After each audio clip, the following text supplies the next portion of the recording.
네, 오늘 성경 강림 주일입니다. 부활 승천하신 예수님께서 하나님의 보호자 우편에 앉아 계시면서 우리에게 보혜사 성령을 보내주셨습니다.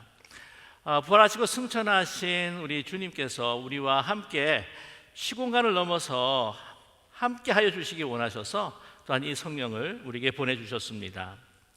성령은 바로 우리가 죄악 가운데에서 영혼이 죽었을 때에 들어오셔서 우리의 영을 살리신 하나님의 영이십니다. 하나님께서 창조하실 때에 우리를 빚으시고 하나님의 영을 후 하고 불어넣어줬을 때에 우리가 생명으로 살았을 때 바로 그때에 주신 영이 바로 하나님의 영 성령이십니다. 그래서 이 성령이라고 하면 그리스도의 영 또한 하나님의 영이라고 할 수 있습니다. 또 한마디로 말씀을 드리면 하나님, 초월하신 성부 하나님은 저 위에 계시지만 성령 하나님께서는 우리 가까이 계시는 하나님이십니다. 그리스도께서는 이제 하나님 보호자 우편에 앉아 계시지만 그러나 우리 가운데에 내주하시는 그 그리스도가 바로 성령이십니다. 성령님이 내 안에 없으면 우리는 결코 하나님을 믿을 수가 없습니다. 그리스도를 구주라 고백할 수 없습니다. 성령이 우리 가운데 계시지 않으시면 우리가 기도할 때에 우리가 아바 아버지라고 하나님을 부를 수 없습니다. 그래서 바울은 분명히 말씀합니다. 로마서 8장 9절에서 하반절 누구든지 그리스도의 영이 없으면 그리스도의 사람이 아니라 라고 말씀합니다. 그리스도인은 성령이 그 안에 거하고 그가 성령 안에 거하며 살아가는 사람입니다. 그래서 성령이 이렇게 중요합니다. 또한 성령이 거하시지 않는 교회는 교회가 아닙니다.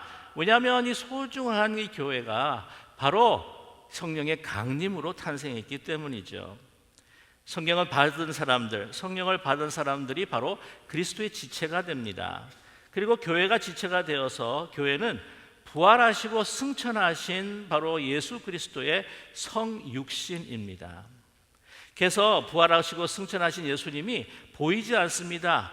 우리가 만져지지도 않습니다.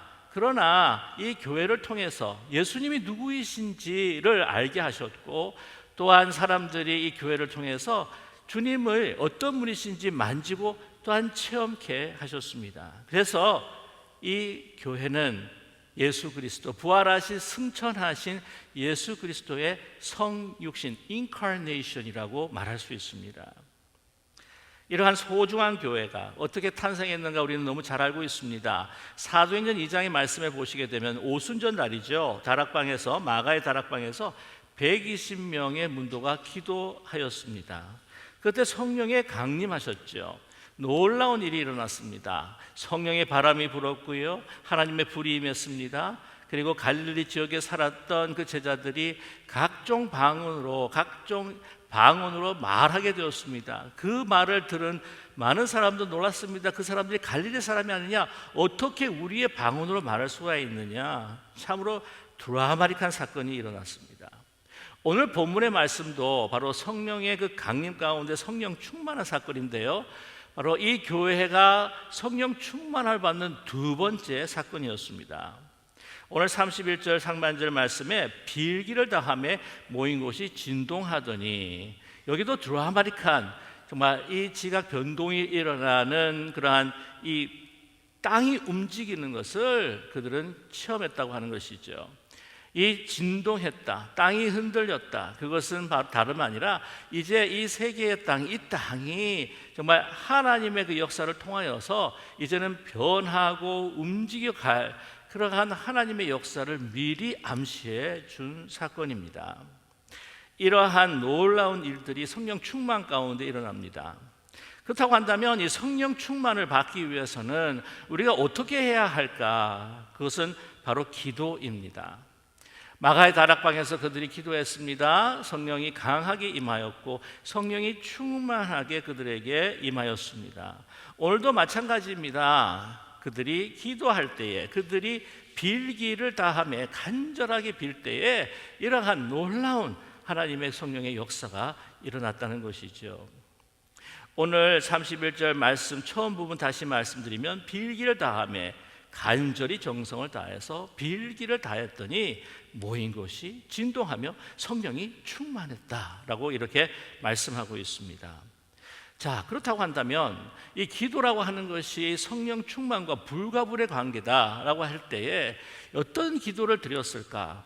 아니, 기도를 한 건 좋은데 어떤 기도의 내용을 드렸기에 이런 성령 충만함이 일어났냐고 하는 것입니다. 오늘 24절에서부터 본문 24절에서 30절까지의 그 기도의 형태를 통해서 그 내용을 우리가 살펴볼 수가 있는데요. 오늘 이 24절에서부터 26절까지의 말씀을 제가 다시 한번 읽어드리겠습니다. 그들이 듣고 한 마음으로 하나님께 소리 높여 이르되 대주제여 천지와 바다와 그 가운데 만물을 지으니시오 또 주의 종 우리 조상 다윗의 입을 통하여 성령으로 말씀하시기를 어찌하여 열방이 분노하며 족속들이 허사를 경영하였는고 세상의 군왕들이 나서며 관리들이 함께 모여 주와 그의 그리스도를 대적하도다 하신 이로소이다 라고 이렇게 기도하고 있습니다. 자, 여기 부분에 있어서 25절과 26절 이 본문 말씀은요, 바로 시편 2장 2편 1절에서부터 2절까지의 말씀을 그대로 인용하신 말씀입니다. 시편 2편 1절과 2절에 이렇게 말씀하고 있습니다. 어찌하여 이방 나라들이 분노하며 민족들이 헛된 일을 꾸미는가? 세상의 군왕들이 나서며 관원들이 서로 꾀하여 여호와와 그의 기름 부음 받은 자를 대적하며. 여러분, 바로 시편의 기도로 하나님 앞에 기도드렸습니다. 그때 당시 모였던 사람들은 거의 다 유대인들이었습니다. 유대인들의 기도 생활이라고 하는 것은 바로 시편을 읽는 것이었습니다. 시편을 읽으면서 그 마음을 하나님 앞에 드렸던 것이었죠. 오늘도 마찬가지입니다. 유대인들의 기도의 중심이 시편이었던 것처럼 오늘도 그들이 하나님 앞에 드리는 그 기도가 바로 이 시편을 중심으로 하고 있습니다. 이 시편의 말씀을 통해서 하나님께서 지금 현재 일어나고 있는 이 모든 일들을 주관하여 주시고 이것을 통하여서 우리가 어떻게 이 상황을 또한 하나님의 말씀을 통해서 받아들일 것인가 해석하면서 기도했다고 하는 사실이죠. 그러니까 말씀을 통해서 지금 일어나는 그것이 축복이든 고난이든 시련이든 그 말씀을 통해서 기도할 때에 그 모든 상황들을 하나님의 뜻으로 받아들이면서 해석하고 그것을 가지고 내가 무엇을 해야 할 것인지 하나님의 뜻이 무엇인지를 깨닫고 하나님 앞에 기도하는 겁니다. 우리의 큐티와 사실은 비슷한 거죠. 하나님 앞에 그 말씀을 조명해서 그 말씀을 읽고 그 말씀에서 나에게 말씀하시는 그 모든 것들을 받고 나의 상황 속에서 그것을 해석을 하면서 내가 이렇게 살기를 원하니 하나님 인도해 주십시오. 하나님의 뜻이 이루어지기를 위해 기도합니다. 똑같다는 것이죠. 그런데 오늘 이렇게 주님 앞에 기도드릴 때에 지금 힘들고 어려운 상황에 처해 있습니다. 이 초대교회가 형성이 되고 난 다음에 첫 번째 다가오는 외부의 박해입니다. 핍박입니다. 이 제사장들과 사교계인들이 사실 베드로와 요한에게 위협을 가했다고 하는 것이죠. 그래서 그 모든 일 이후에 이렇게 공동체가 모여서 기도합니다. 오늘 이 기도의 배경, 그 공동체가 함께 드렸던 이 기도의 배경을 잠깐 살펴보면 바로 이 핍박과 박해가 시작되었음을 우리는 감지할 수가 있습니다. 먼저 우리 3장에서 보게 되면 베드로와 요한이 이제 성전에 기도하러 올라갑니다. 그때에 40년 동안 태어났을 때부터 하반신 신체 장애자를 만나게 되죠. 그래서 그를 치유하게 되는데 여러분께서 너무나 잘 아시는 내게는 은과 금이 없거니와 내가 가진 것을 너에게 주노니 나사렛 예수 그리스도의 이름으로 일어나 걸어라 했을 때에 그가 벌쩍 일어나 뛰면서 하나님 앞에 찬양하면서 성전으로 들어가는 사건이 있었습니다. 사람들이 다 놀랬던 것이죠. 그랬을 때에 베드로는 그 기회를 놓치지 않고 이 일은 내가 행한 것이 결코 아니라 죽으셨다가 다시 부활하신 예수 그리스도께서 그의 이름으로 이제 이를 고쳐주셨다. 사람들은 그의 말씀을 듣기 시작합니다. 그 말씀과 복음을 듣고 난 다음에 5천 명이 회개하고 돌아오는 놀라운 성령의 역사가 일어나죠. 자, 그러나 그것을 아주 좋지 않게 그것을 위협으로 받아들였던 사람이 있었으니 여러분이 너무나 잘 아시는 대제사장과 종교 지도자들이었습니다. 그래서 그들은요, 베드로와 요한을 옥에 가두어 버리고 맙니다. 그리고 그 다음날 사내들인 공회원 앞에서 신문합니다. 어떻게 이런 일을 너희들이 하였느냐 했을 때, 그때 보면요, 그 치유받았던 하반신 신체 장애자가 옆에 있는 것을 우리가 알게 됩니다. 봐라, 이것이 너희들이 죽였던, 십자가에 못 박혔던 예수 그리스도께서 부활하셔서 그의 이름으로 고친 자다, 증거를 내놓게 되는 것이죠. 너희들이 버렸던, 건축자들이 버렸던 그 돌을 이제는 하나님께서 하나님의 집을 위해서 모퉁이 돌로 쓰셨다. 그의 이름이 아니고는 결코 구원받을 자가 없다고 그들은 선포합니다. 그들이요, 보고 놀랍니다. 아니, 이 사람들이 학문이 없는 갈릴리 출신의 아주 범인이지 않았느냐, 어떻게 이렇게 담대해졌는가, 그들이 깜짝 놀라죠. 그러면서 그들의 말을 막습니다. 다시는 그런 이야기를 전하지 마라. 다시는 그런 이야기를 전하지 마라. 그 말을 선포하지 마라. 입을 막으려고 했습니다. 그랬을 때 담대히 이야기합니다. 내가 하나님 앞에서 하나님의 말씀을 들을 거냐, 너희들의 말을 들을 거냐, 내가 보고 듣고 한 모든 것들을 어찌하니 전할 수가 있느냐. 감당하기 힘든 정말 믿음과 담대함의 용기의 사람들이었습니다. 그러나 그들은요, 박해 했던 그들은 어찌할 수가 없었습니다. 그 사람이 증거로 서 있죠. 치유받은 사람이 증거로 서 있고, 많은 사람들이 그 치유받은 것들을 알기 때문에 그들이 군중이 두려워서 그냥 본에게 방면하게 됩니다. 이제 베드로와 요한이 와서 그 이야기를 다 합니다. 그랬을 때에, 이런 박해가 시작이 됐을 때에 이 성도들은요, 거기에 대해서 두려워하지 않았습니다. 벌벌 떨지 않았습니다. 이 시간이 시련과 박해가 왔을 때에 그때가 바로 하나님 붙들고 기도할 때라고 하는 것을 깨닫고 하나님 앞에 빌기를 다합니다. 그러면서 뭐라고 기도합니까? 오늘 본문 27절 28절, 과연 헤롯과 본디오 빌라도는 이방인과 이스라엘 백성과 합세하여 하나님께서 기름 부으신 거룩한 종 예수를 거슬러 하나님의 권능과 뜻대로 이루려고 예정하신 그것을 행하려고 이 성에 모였나이다. 여러분, 이 기도가요, 보통 기도가 아닙니다. 정말 놀라운 기도입니다. 왜냐? 예수님을 못 박아 죽었던 그 사람들, 이제 우리를 핍박하고 있는 가운데 있는데, 하나님의 그 기름 부은 자를 갖다가 거스르기 위해서 이 성에 모였는데, 하나님께서 성령으로 기름 부은 우리들을 거스르려고 이 성에 모였는데, 28절이에요. 하나님의 권능과 뜻대로 이루려고 예정하신 그것을 행하려고 이 성에 모였다는 겁니다. 하나님의 뜻을 이루기 위해 그들을 모으셨다고 하는 거죠.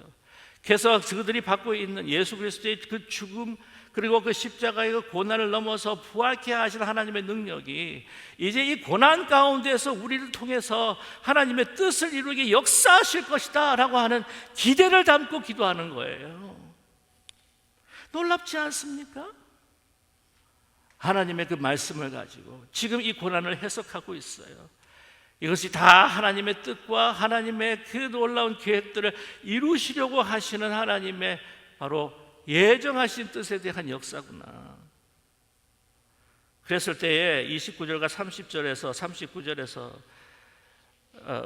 29절과 30절에서 이렇게 30절에서 이렇게 그들은 기도하고 있습니다.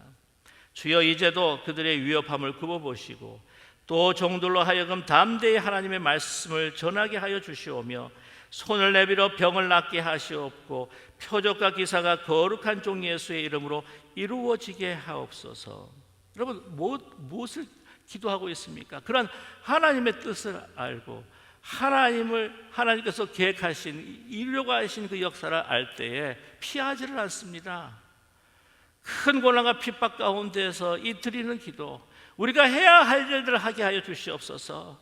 상황을 바꾸는 것이 아니라 우리로 하여금 우리 마음이 변화되어 담대함으로 우리가 해야 할 일, 하나님께서 주신 사명과 우리 하나님의 뜻을 이루어가게 하여 주시옵소서. 말씀을 담대하게 전하게 해 주십시오. 손을 내밀어서 병을 낫게 해 주실 때 그 말씀이 진정한 진리의 말씀이라고 하는 것을 증거케 하여 주시옵소서. 여러분, 이렇게 기도를 드렸습니다. 그들은 하나님, 큰 능력을 더하사 우리를 핍박하는 걸 돌아보시고 우리를 핍박하는 자들을 소멸해 주시옵소서. 우리의 핍박에서 면하게 하여 주시고 피하게 해 주시옵소서. 그렇게 기도하지 않았습니다.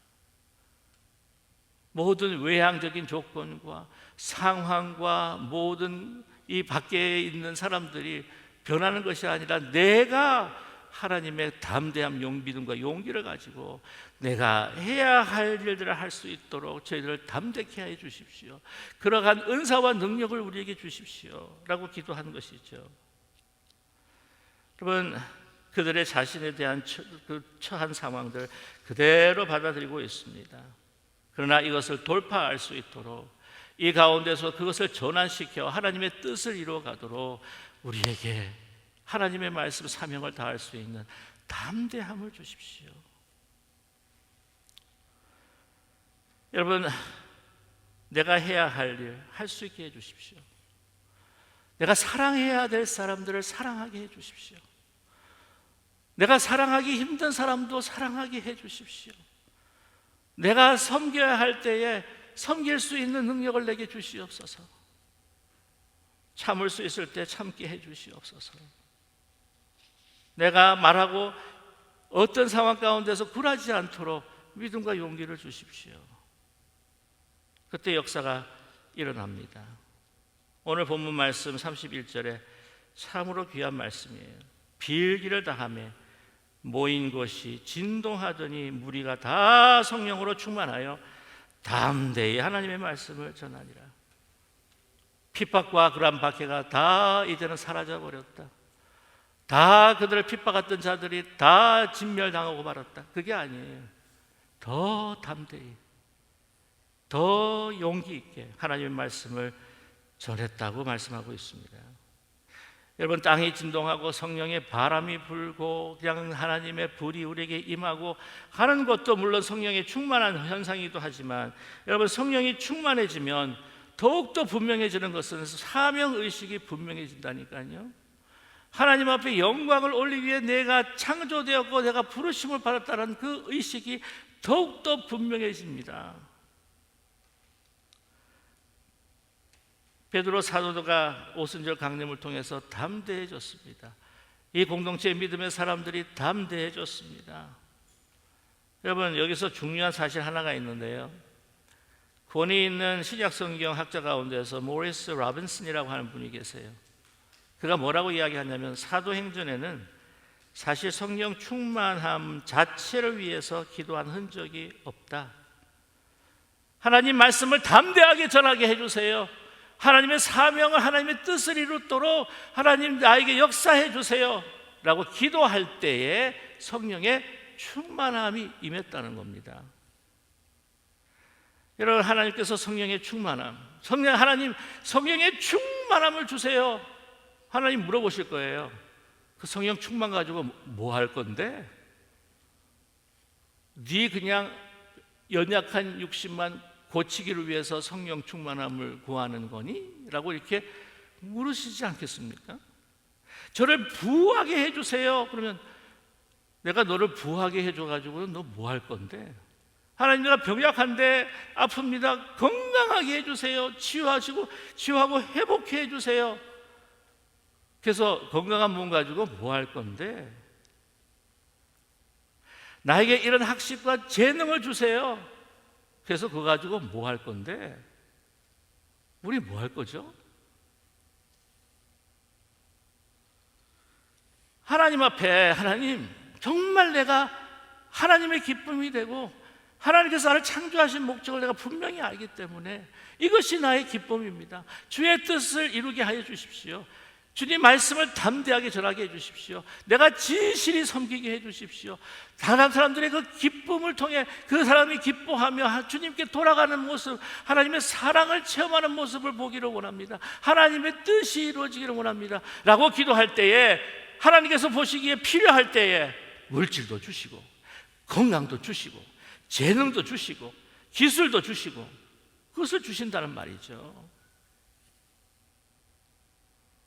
담대히 하나님의 말씀을 전하며 복음의 삶을 살게 해 주십시오 기도했더니 하나님의 영광을 위해서 내 삶을 주님 앞에 드리기 원합니다 기도했더니 성령이 충만해졌다는 겁니다. 정말 지각이 변동하는 것처럼 나뿐만이 아니라 사람들의 마음이, 공동체가 변하고 우리의 가정이 변하고 하나님의 이 믿음의 공동체가 하나님 앞에 온전히 드려지는 사랑으로 가득 찬 역사가 일어난다는 거예요.